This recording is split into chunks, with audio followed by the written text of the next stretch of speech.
Hello good drama followers. इस episode की शुरुआत में हम देखते हैं कि किलर ने उस एम्प्लॉय को बेहोश कर अपने साथ ले गया।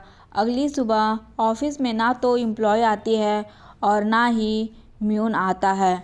उधर डोंगू मीठी आंखें बनाकर फिर से लड़कियों को स्माइल दे रहा होता है, मगर वह लड़कियां उसे बुरा भला बोलती हैं।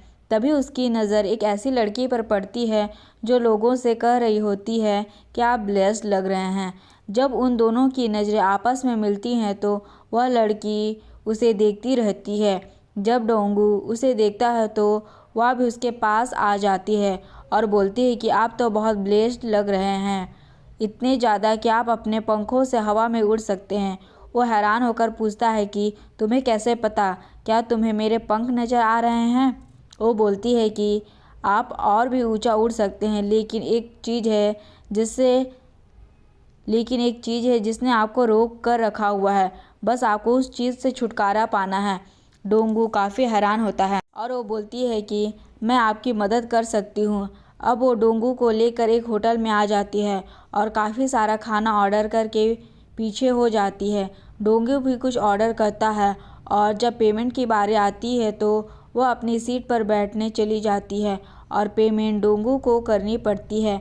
फिर वह खाना खाने बैठते हैं तो वो कहती है कि तुम्हें 10 लाख के फूड्स खरीदने होंगे और तुम सच्चे दिल से एक रस्म पूरी कर लो तो फ़ौरन उड़ने लगोगे।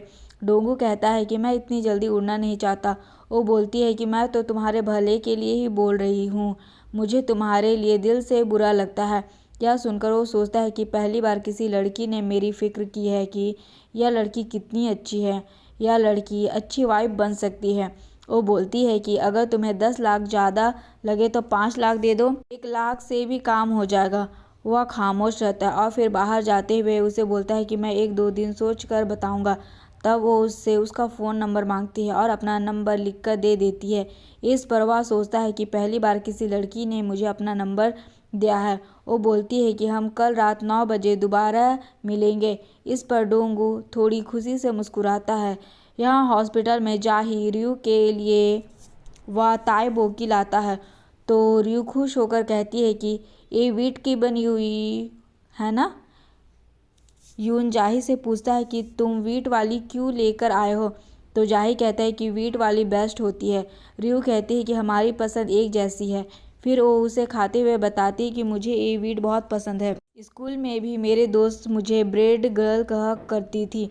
मुझे तो उन दिनों की याद आ गई जब वो लड़का जिसे मैं लाइक करती थी वो मुझे वीट ला कर देता था। यून हैरान होकर पूछता है कि कौन था वो लड़का जिसने तुम्हें वीट ला कर खिलाई है।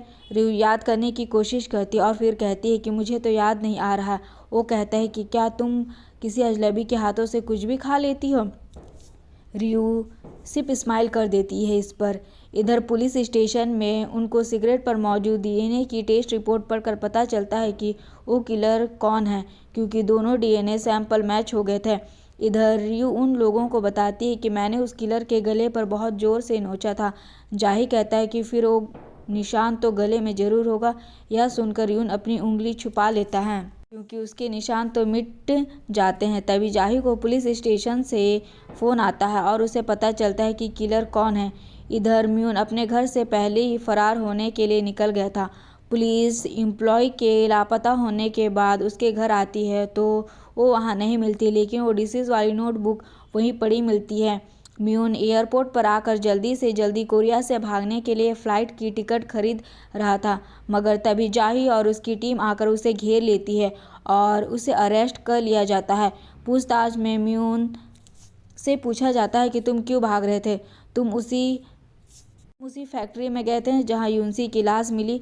हमें वहां से वह सिगरेट मिली है जिसे तुमने पीकर फेंकी थी और डीएनए टेस्ट से तुम पकड़े गए। अब बताओ कि तुमने उस एम्प्लॉय को कहाँ गायब किया है। इन सवालों पर वह खामोश रहता है। जाही उठकर उसके गर्दन पर बने निशान को देखता है और समझ जाता है कि ये वही निशान है जो रियू ने बनाया था। वो चीफ दास के पास जाता है और उन्हें बताता है कि वो कुछ भी जवाब नहीं दे रहा है। तो चीफ दास से कहते हैं कि उसे कुछ पूछने की ज़रूरत नहीं है, उसे तुम जेल में ट्रांसफ़र कर दो। जब पुलिस म्यून को लेकर बाहर आती है तो मीडिया वाले भी उन लोगों से सवाल करते हैं। तभी यूनसी का हस्बैंड म्यू को मारने लग जाता है और पूछता है कि तुमने उसे क्यों मार डाला। यूनसी की बहन भी चीखना शुरू कर देती है। पुलिस इनको अलग अलग कर देती है। यूनसी को याद करके सभी रोने लगते हैं। हॉस्पिटल में भी न्यूज़ से यही पता चलता है कि पुलिस ने उस कत्ल के इल्ज़ाम में म्यून को गिरफ्तार कर लिया है और इस बार उसके खिलाफ ठोस सबूत भी मिल गए हैं। यह सब देखकर यून किसी सोच में चला जाता है और यूं भी कुछ सोच रही होती है। वहाँ डोंगू अपने घर में सोच रहा था कि मैं किसे लाइक करूं, रियू की फ्रेंड को या कल वाली लड़की को।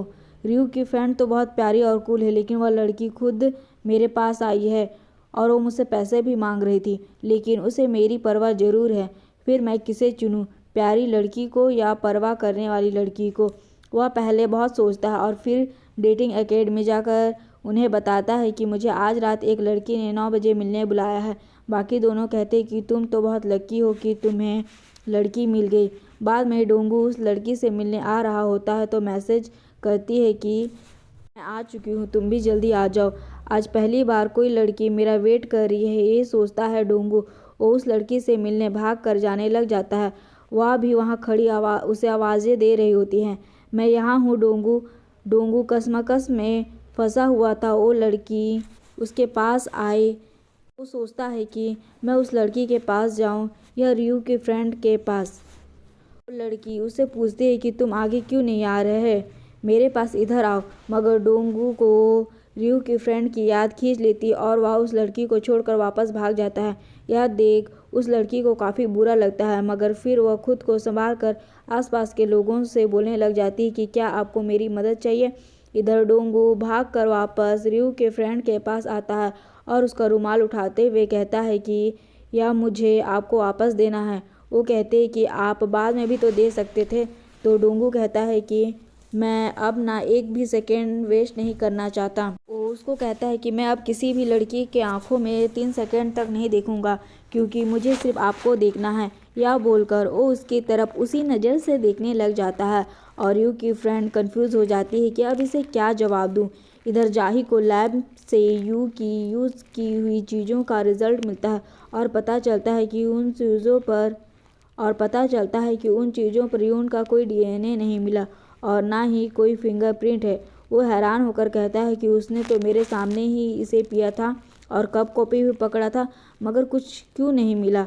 डॉक्टर कहता है कि अगर किसी ने सब कुछ मिटा दिया है तो ऐसा हो सकता है, अगर किसी ने डीएनए नहीं मिटाया तो ये भी नामुमकिन ही है कि कोई चीज़ अपने आप कैसे गायब हो सकती है। जाही बहुत परेशान हो जाता है क्योंकि वो तो सोच रहा था कि यून इंसान ही नहीं हो सकता।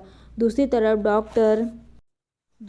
डॉक्टर यून से पूछ रहा होता है कि क्या तुम पिछले जन्म को मानते हो। यून सिर्फ मुस्कुरा देता है तो वह यून को बताता है कि मैंने मिस यू की धुंधली यादों को क्लियर करने के लिए कई बार हिप्नोसिस किया और फिर जब मुझे कुछ बातें अजीब लगी तो मैंने उसे 1993 वाले केसेस में होने वाली लापता लड़कियों से कंपेयर किया। यह सुनकर यून हैरान हो जाता है।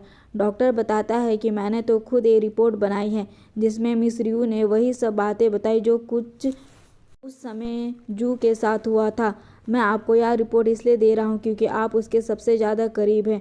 अब डॉक्टर वो रिपोर्ट देखकर चला जाता है और यून वहाँ बैठा उसे खोल कर पढ़ने ही वाला था, मगर तभी उसके हाथ गायब होने लग जाते हैं। वो इधर उधर देखता है कि कहीं किसी ने देखा तो नहीं, मगर जाही ने वहाँ आकर यून की हाथ गायब होते हुए देख लिया था।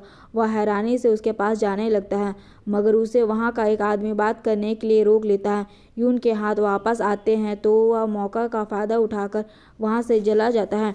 जाही भी यून के पीछे भागता है, लेकिन वह कहीं जाकर छुप जाता है। वह जाही उसे ढूंढता रह जाता है। यून अपने घर आकर वो रिपोर्ट खोलकर पढ़ना शुरू करता है। जाही यून को फ़ोन करता है, लेकिन वो फ़ोन नहीं उठाता।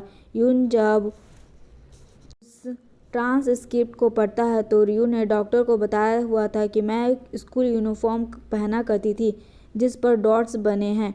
मुझे बर्फ़ गिरती नज़र आ रही है और मैंने अच्छे से शूज़ भी पहने हैं। यह सब पढ़ के यून हैरान हो जाता है। वो बताती है कि मेरे पास एक कैसेट भी है और मैंने किसी से कहा है कि तुमसे अच्छी खुशबू आती है। मेरे पास कागज़ के बने फ्रॉक्स हैं। मैंने एक लड़के के साथ वीट खाई और मुझे प्लम ब्लॉसम नज़र आ रहे हैं। मेरे पास एक महल है जिसमें मेरे साथ बड़े बड़े पंखों वाले एक एंजल भी है। ये पढ़ते हुए उसे याद आ रहा था कि यून और सोही दोनों ने बहुत सारा समय एक साथ बिताए थे। वो सब इस बुक में लिखे हैं। आगे ही लिखा हुआ है कि मुझे तीर लगे और मैंने पहाड़ से गिरते हुए एंजल के पंख देखे। यून को भी याद आ रहा होता है कि जब सोही को बचाते हुए यून ने खुद पर तीर लगवा लिए थे तो सोही उसे कहे जा रही थी कि मुझे छोड़कर मत जाओ, मगर यून कुछ नहीं कर पाया और उसमें से सुनहरी रोशनी निकलने लगी, जिसके बाद वह गायब हो गया। सोही उसके गायब होने के बाद बहुत ज़्यादा रोई। यह सब पढ़ने के बाद यून अपनी कार में बैठकर रियू से मिलने पहुंच गया था, क्योंकि उसे समझ आ गया था कि रियू ही जू और सोही है और वही उन दोनों का अगला जन्म है। यह सब याद करते हुए उसे रियू की बहुत याद आने लगती है। वो कहती है कि मैं तुमसे प्यार करती हूँ, अगर किस्मत हमारे खिलाफ है तो मैं उससे लड़ूंगी, तुमसे मिलने की एक और कोशिश करूंगी। यह सब याद करते हुए रियू के घर पहुंचकर फ्रेंड से पूछता है कि रियू कहाँ है, तो वो बताती है कि वह पहाड़ पर गई है। यह रियू पहाड़ पर बैठी फिर से माफ़ी मांगने आई हुई थी। दरअसल उसने आज सुबह अपने कैलेंडर को देखा था तो उसे याद आता है कि 4th डेथ को वो पहाड़ पर गई थी, लेकिन उसने वहाँ यून को देख लिया था। जब उसकी मुलाकात वहाँ यून से हुई तो उसने अपना खाना उसके साथ ही खाने चली गई। यानी उस दिन रियू ने पहाड़ पर जाकर माफ़ी ही नहीं मांगी। याद आने पर वह अपना 1000वां दिन पूरा करने के लिए पहाड़ पर चली गई और वहाँ पर बैठकर माफ़ी मांग रही थी। यून भागते हुए उसकी तरफ आता है। आज रियू ने 1000वां दिन पर रियू ने 1000वें बार माफ़ी मांग कर उठने लगती है तो उसके पास यून आ जाता है। उसे देखकर वो बहुत हैरान हो जाती है, मगर वह उसके पास आकर उसे गले लगा लेता है और रोते हुए सोचता है कि मेरी सोही और जू तुम ही तो थी रियू। रियू भी 1000वें दिन में यून के बारे में ही सोच रही थी कि मेरा प्यार मेरे एंजल तुम ही हो। वो भी उसे गले लगा लेती है और यून भी सारी सच्चाई जानने के बाद बहुत ज़्यादा इमोशनल हो जाता है।